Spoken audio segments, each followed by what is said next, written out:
Hello friends, welcome to my channel. दोस्तों, moratorium से जुड़ी हुई एक और लेटेस्ट न्यूज़ में अपने चैनल पर आप सभी के लिए लेकर आया हूं। दोस्तों, ये न्यूज़ छपी है, देख सकते हैं आप बिजनेस स्टैंडर्ड में। दोस्तों, इस न्यूज़ का लिंक मैंने अपने डिस्क्रिप्शन में दे दिया है, आप वहाँ से जाकर ये पूरा प्रॉपर पढ़ लीजिएगा। ये न्यूज़ काफ़ी लेंथी है और इंग्लिश में टोटल। सो मैंने इसका लिंक आपको डिस्क्रिप्शन में दे दिया, आप वहाँ से पढ़ सकते हैं। बाकी मैं इसको हिंदी में आपको ट्रांसलेट करके बताता हूँ। बाकी इसका मैं फिलहाल आपको जो मेन हेडलाइन है वो बताता हूँ। Extend loan moratorium period assistance in lawyer, मतलब कि दिल्ली हाई कोर्ट में भी अब पीएल दाखिल कर दी गई है लोन मोरेटोरियम बढ़ाने के लिए। और क्या ये 12 महीने तक के लिए बढ़ सकती है, इसके बारे में इन्होंने बोला गया है बेसिकली। तो क्या है न्यूज़ दोस्तों, चलिए हम लोग पढ़ लेते हैं। सोमवार को दिल्ली उच्च न्यायालय में दायर की गई थी एक याचिका, जिसमें कि केंद्र सरकार और भारतीय रिजर्व बैंक को निर्देश दिया गया था कि वो 12 महीने तक के लिए या फिर जब तक कोविड-19 की स्थिति ठीक नहीं हो जाती है तब तक के लिए सभी टर्म लोन्स और क्रेडिट कार्ड के पेमेंट पे मोहलत तक की अवधि बढ़ाई जाए, तब तक की पेमेंट की उनको टाइम दिया जाए ताकि वो लोग पेमेंट उसके हिसाब से कर सके। ये किसने किया था दोस्तों? सुनील कुमार तिवारी ने अधिवक्ता मुकेश कुमार सिंह के माध्यम से इस याचिका को दायर किया था, जिसमें कि मोरेटोरियम पीरियड के दौरान जितने भी वकील हैं उनके लिए बचत खातों पर ब्याज दर या फिर शुल्क पूरी तरह से माफ़ करने के लिए बोला गया था। इसके बिना किसी भेदभाव के साथ बार काउंसिल ऑफ दिल्ली के साथ दाखिला लेने वाले अधिवक्ताओं को वित्तीय सहायता प्रदान करने के लिए एक दिशा निर्देश की मांग की। मतलब उन्होंने ये भी बोला था कि भैया उनको 5,000 रुपीज़ हर महीने दिए जाएं। वो बेसिकली वकील हैं, क्योंकि उनके पास अभी कोई काम नहीं है, कोर्ट बंद है, तो किसी भी तरीके से उनकी इनकम नहीं हो पा रही है। आगे चलते हैं।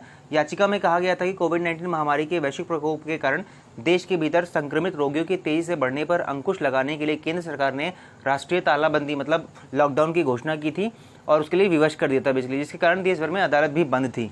याचिका में कहा गया कि अधिवक्ताओं में से अधिकांश अधिवक्ता ऐसे हैं जो मध्यम वर्गीय परिवार और निम्न वर्गीय परिवार से आते हैं, जो कि बिल्कुल सही बोला है उस वकील ने। वे अपने अस्तित्व के लिए पीड़ित हैं, वो अपने आप को बचाने के लिए परेशान है बहुत ज़्यादा, क्योंकि उन्हें अपने परिवार को बिना आर्थिक सहायता के खिलाने की ज़रूरत है।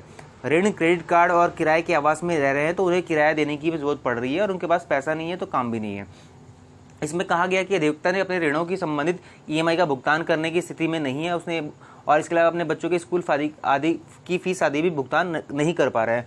स्कूलों ने कहा है कि उन्हें समय पर स्कूल की फीस का भुगतान करने के लिए मजबूर किया जा रहा है, जो अधिवक्ताओं को भुगतान करने में सक्षम नहीं है, क्योंकि उनका अपना काम पूरी तरह से बंद है। सीधी सी बात है, जब उनका काम बंद है तो स्कूलों को घंटा पैसा दे पाएंगे वो लोग? वो भी मजबूर है।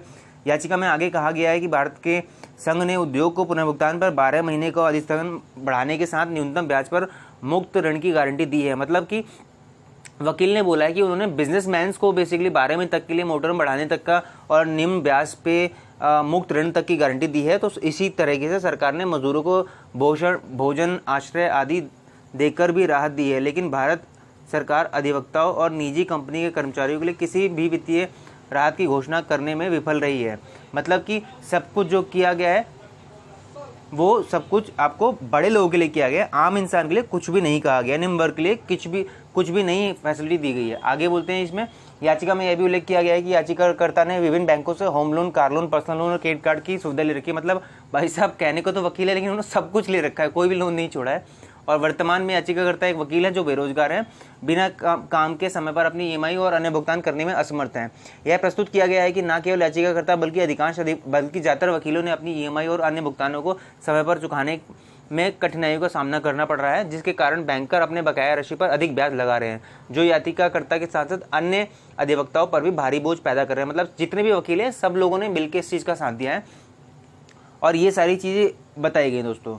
तो दोस्तों, ये चीज़ है, ये न्यूज़ बताने का मेरा मेन पर्पस ये था कि जैसे सभी बैंकरों ने पहले मना कर दिया, अब वकील भी कूद गए हैं कि उन्हें मोरेटोरियम चाहिए और उन्होंने जो मोरेटोरियम की मांग की है वो पूरे 12 महीने तक के लिए की है, या फिर जब तक मोरेटोरियम ठीक, ये जो स्थिति है वो ठीक नहीं होती। तो दोस्तों, उम्मीद करता हूँ आपको मेरा आज का वीडियो पसंद आएगा। मेरे चैनल पर नए हैं, चैनल को सब्सक्राइब करें, वीडियो को लाइक करें। आज के लिए दोस्तों इतना ही। Thank you so much, bye bye.